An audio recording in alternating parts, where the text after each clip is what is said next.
So this is Prince's monstrosity of a seal. It's called FLUIR. I'm not sure how you pronounce that. It's got a C4 keyway.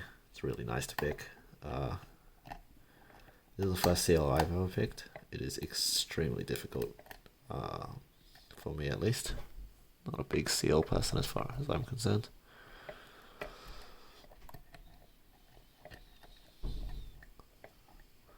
C4 keyway means I'm free to use kind of whatever tools I want.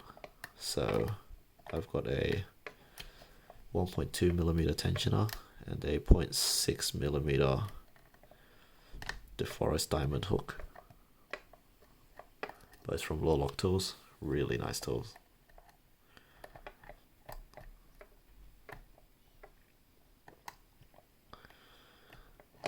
It's hard to tell if these are set. I think 4 still needs a bit.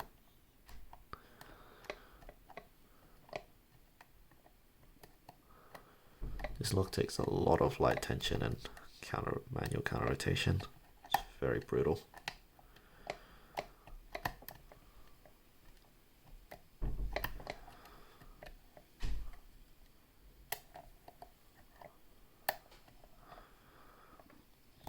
A lot of resets and soft resets.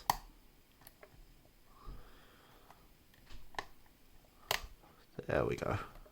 That's what I like to see. So that's a pretty deep false set.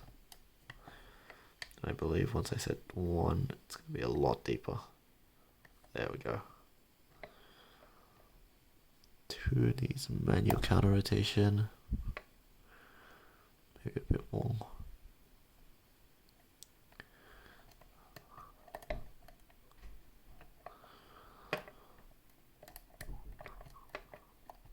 I think 4 and 5 are completely done. We're just dealing with 1 and 2 now. This faucet is absolutely nuts, isn't it? I can take my pick out, it'll even stay.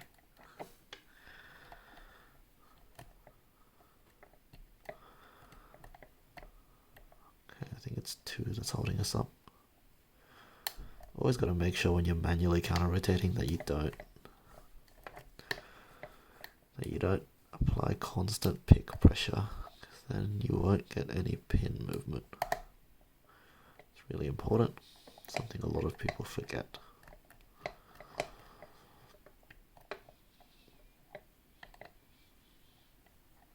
think I might have overlifted there.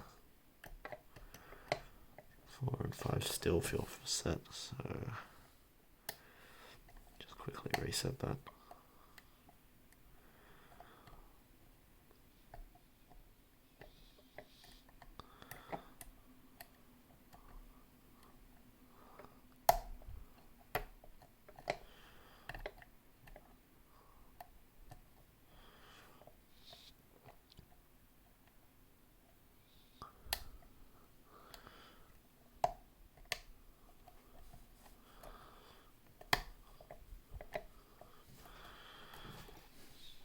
This deep false set is freaking hard to get out of, but there we go.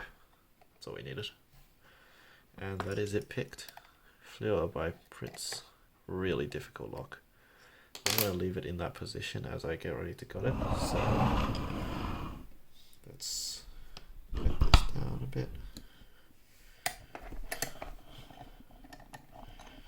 Alright, so I don't need to keep this in frame. It's not a belt lock or something, but might as well.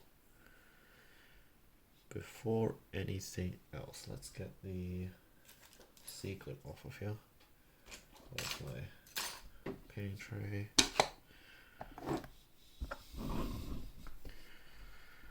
And my cutting wrench must be somewhere, hey?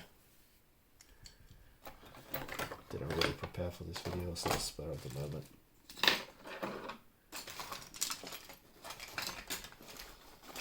There it is, underneath a pile of other seals. Thank you for those prints again. Although I wish you hadn't given me a lock with a circlip. No one likes these things.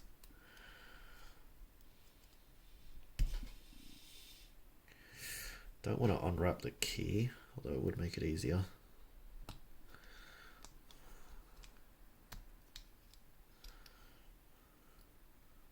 just try to get it out without doing that.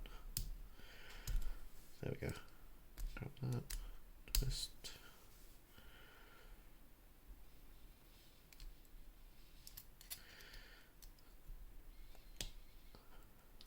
There we go, so clips off. Now let's shim this thing. Always shim challenge locks. Let me see if there's any instructions. Shim due to tailpiece, yep, thought so. See if I can find any core shims. Should have a whole pile of them somewhere. Here's a stack.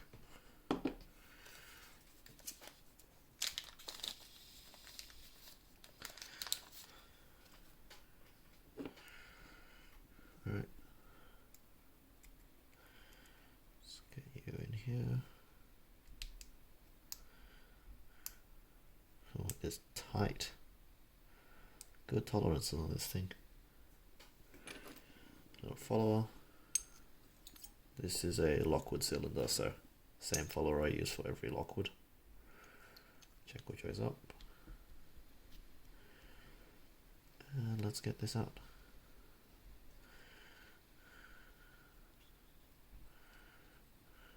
Okay, there's a tight cylinder. So let's get these out. Pin chamber 5,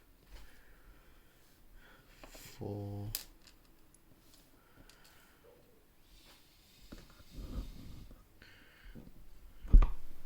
let's get the camera a bit better. 3, 2, and 1. Oh, something else in 2. Very interesting.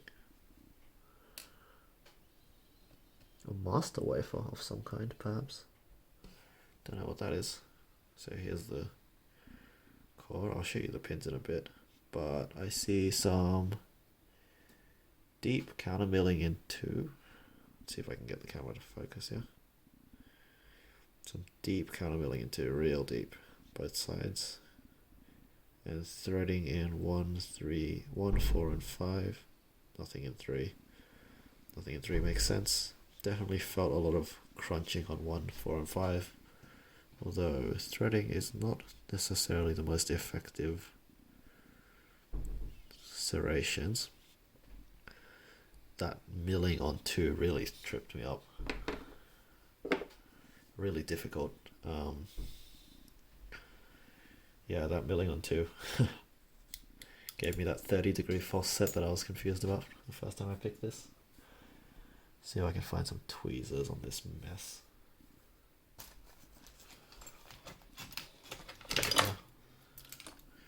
Alright, let's see. Just double check this is the front, yep. So, in chamber 1, we have a sort of spool.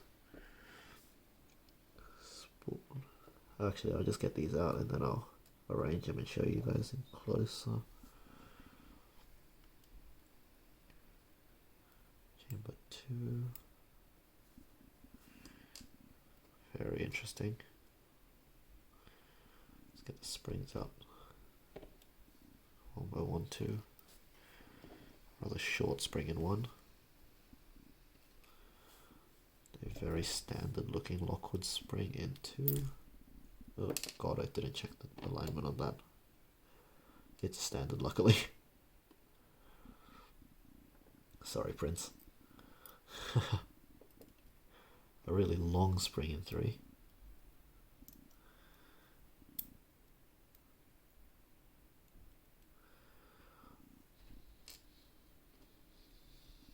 Some sort of double spool. And the same spring as 3.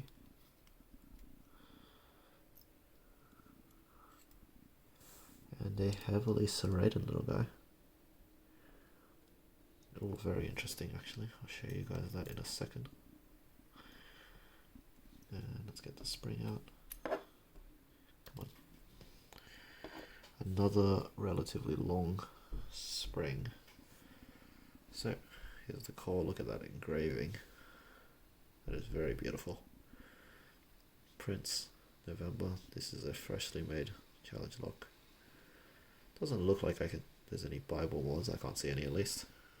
So yeah, nice, hey? Let's get this out of here. Let's have a look at these pins. So we've got these 5 different springs here, like I mentioned. A sort of spooled T-pin, which gave me a couple of false sets. Little serration in there too, very interesting. Torpedo pin.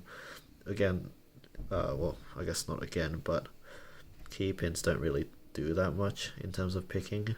You shouldn't be oversetting pins if you're careful in the first place.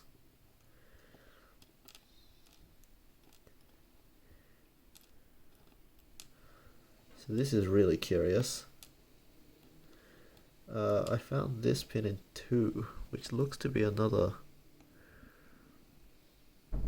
key pin with a hole threaded in it. That's a serrated key pin. That's a slightly serrated spool. I would imagine this fits better with this. These two.